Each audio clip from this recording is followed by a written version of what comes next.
Hey everyone, it's Matt. This is Big League Small Talk. All right, today we have a couple managers getting fired.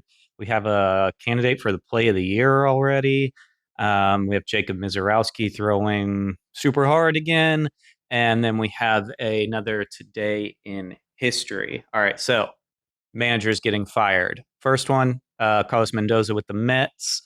Um, I'm not surprised at all by this. The Mets are a complete disaster. They have the second highest payroll in the entire league, and somehow that has not netted them any pitching or defense. I think they made 6 errors in a game the other night, and I just can't even remember last time a major league team did that. It's embarrassing. There's reports coming out of some selfishness in the locker room.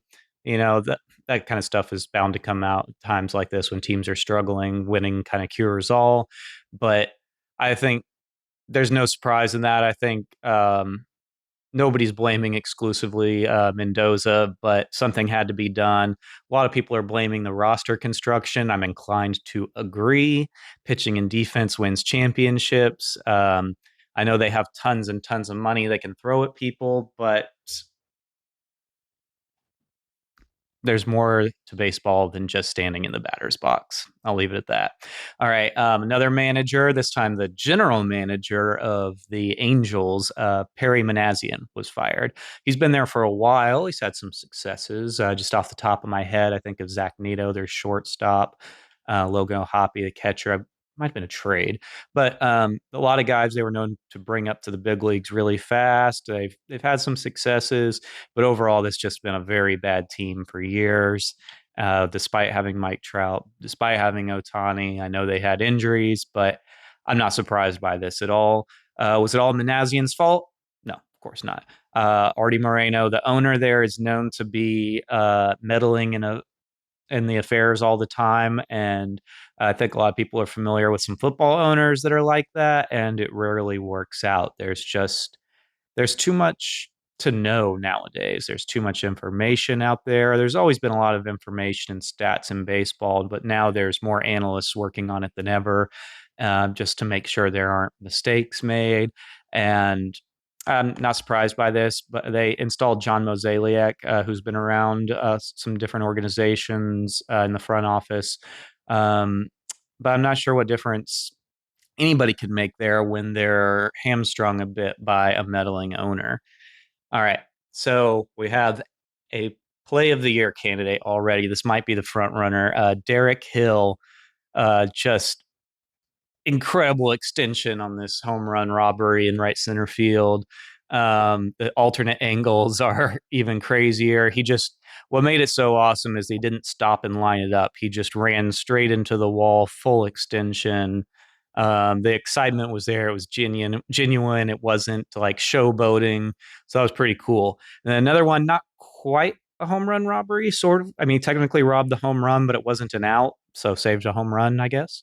But Pete Crow Armstrong, PCA, we know how talented he is out in center field, but I don't know if he was trying to just snag the ball and pull it back, because when you hit that fence, it really, really jolts your hand back and the ball can fall out of your glove. Um, or if he didn't think he could squeeze it and he was almost trying to pop it to his teammate. Either way, not a bad idea. Couldn't quite pull it off, but pretty awesome play because he did that on the fly too. He did not have a chance to line that up whatsoever. And kind of sticking with Pete Crow Armstrong here, he was in the batter's box against Jacob Misiorowski, who continues his just tear in the first half. It's definitely the front runner for the National League Cy Young. Um, really just he's always throwing gas, but he's finally getting his arsenal under control, which is seeing him hit his ceiling. He was clocked at 105.5 miles per hour. Now that is the third fastest pitch that's been tracked in the Statcast era, is my understanding.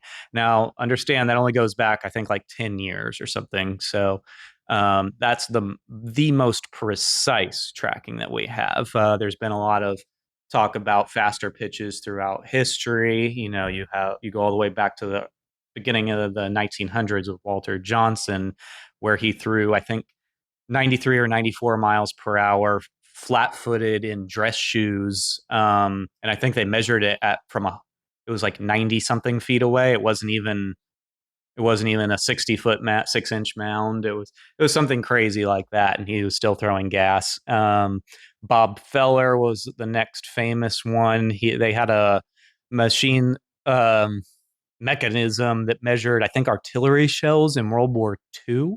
That he kind of made an exhibit. They made an exhibition of it where he threw off the mound through that. So it couldn't just be some crazy wild pitch. You had to throw it through this little box. It wasn't a game situation, and I think he hit, it was 98.6 or something close to that. It was close to 100 miles per hour, but that was like I said, not a game situation without the adrenaline and all that stuff. So it was also measured crossing home plate. So it's important to note that radar guns in the past always measured the ball as it was crossing home plate. And we know through science that the ball loses a certain amount of energy from the time it leaves the pitcher's hands to the time it reaches the plate. I think it loses about 8 to 10% of its velocity. Um, so pitches now are tracked at the speed that they leave the pitcher's hand. So it's always going to be higher. So that 98.6 from Bob Feller, not in a game situation, add 8 to 10% of that. And you can see, you can extrapolate from there. Similar story with Nolan Ryan, maybe the hardest thrower of all time, or one of. I know there were some guys that didn't really have much success. I think one was Steve Dombrowski. He was only like 5'8", and he was just so incredibly wild that he couldn't even make it out of the minor leagues. He was hitting so many batters and walking so many batters, but there is a large consensus that he threw even harder than Ryan. And Ryan's was also clocked as it crossed home plate. I believe it was a little just over 100 miles per hour. They extrapolated that scientifically to calculate that at 108. Jacob Misiorowski says scientifically he thinks the human body can get to 108. He wants to try. He thinks he can. Um, we know he has some serious gas in that tank, so we'll see. I think everybody just hopes he stays healthy. Honestly, this isn't a. It's not a radar gun show. Um, so I hope pitchers realize that at the end of the day, so many injuries, and nobody wants to see starting pitchers, which are the biggest stars in the game, in my opinion. They're the marquee attraction for each day. You come to the park to see that guy um, do a work of art. There's a little bit less art to pitching these days, a little more throwing, but the best combined the science and art of pitching. All right. And then finally, this day in history, it was just the other day, but wanted to honor it. Tim Lincecum threw his second no hitter of his career. It was against the Padres, just like his first one. Um, a couple interesting things about this outing were that it was the backup catcher he was throwing to. Buster Posey was at first base. You can see when he gets the final out, Buster's coming in from first base to celebrate it. So um, pretty interesting because his first no hitter was to Buster. Also, he did it a little more conventionally this time. I think it was around 113, 14 pitches, where his first no hitter was close to 150 pitches, which would definitely not be allowed today. And both no hitters, for as amazing as his career was, both no hitters came after his prime when his hips were injured and he was starting to lose some velocity. He wasn't pushing 100 miles per hour every pitch like he used to, but that just goes to show what kind of pitcher, what kind of athlete he was, and just, I think, a really cool moment. And wish we could have gotten more of those. So let me know what you guys think about the play of the year. And do you think Misiorowski can hit 108? And what you think about the firings and who should be next, who's on the hot seat right now. All right, let me know down in the comments down below.